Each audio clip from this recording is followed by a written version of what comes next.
السلام علیکم ناظرین، 17 صفر المظفر شروع ہو چکی ہے۔ 24 ستمبر ہے۔ خبر کا عنوان ہے آسام میں مسلمانوں پر ظلم۔ یہ جو تصویر آپ اوپر دیکھ رہے ہیں یہ اسی 12-13 سالہ بچے شیخ فرید کی ہے جس کی لاش پر آج فوٹوگرافر کودا ہے۔ خبر تھوڑی تفصیل سے سن لیں۔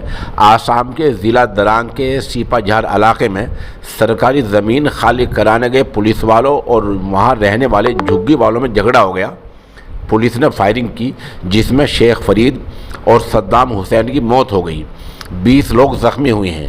اس معاملے کی جو ویڈیو سامنے آئی ہے اس میں دیکھا جا سکتا ہے کہ سرکار کی طرف سے بلایا گیا فوٹوگرافر 12 سالہ بچے کی لاش پر کود رہا ہے۔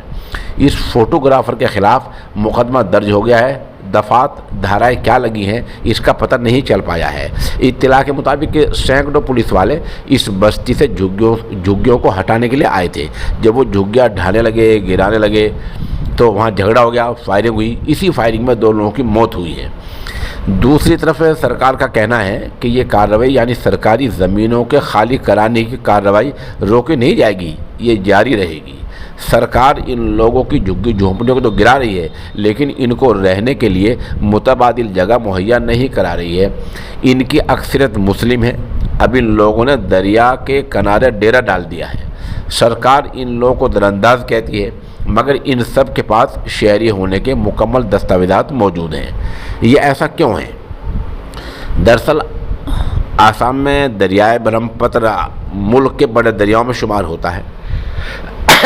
وہ اسی ریاست سے گزر کر بنگلہ دیش میں داخل ہوتا ہے۔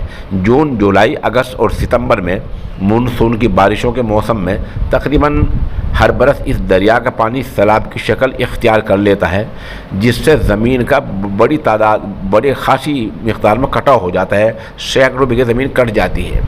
برسوں سے ایسا ہو رہا ہے تو جن لوگوں کی زمینیں کٹ جاتی ہیں وہ غریب لوگ بے گھر ہو کر، بے زمین ہو کر سرکاری زمین میں رہنے لگتے ہیں۔ یہ کہیں باہر سے نہیں آئے ہیں، یہی آسام کے رہنے والے ہیں۔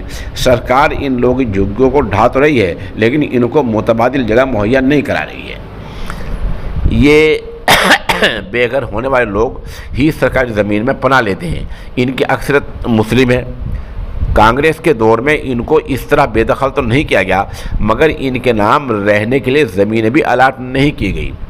سوال یہ ہے کہ مسلم تنظیمیں کیا کر رہی ہیں؟ جواب یہ ہے کچھ نہیں کر رہی ہیں۔ اس کی بڑی وجہ یہ ہے کہ لوگ ہائی کورٹ کو ایئر کنڈیشن کمروں میں بیٹھ کر لیٹر لکھ دیتے ہیں، خط لکھ دیتے ہیں کہ ایسا ایسا ہو رہا ہے، آپ کارروائی کریں۔ ایسے کون کارروائی کیا کرتا ہے؟ مکمل وکلاء کی جماعت تیار کر کے عدالت میں کھڑے کرنا، ان کا موقف رکھنا، یہ کام ابھی تک نہیں ہوا ہے جس سے غریب مسلمان پس رہے ہیں۔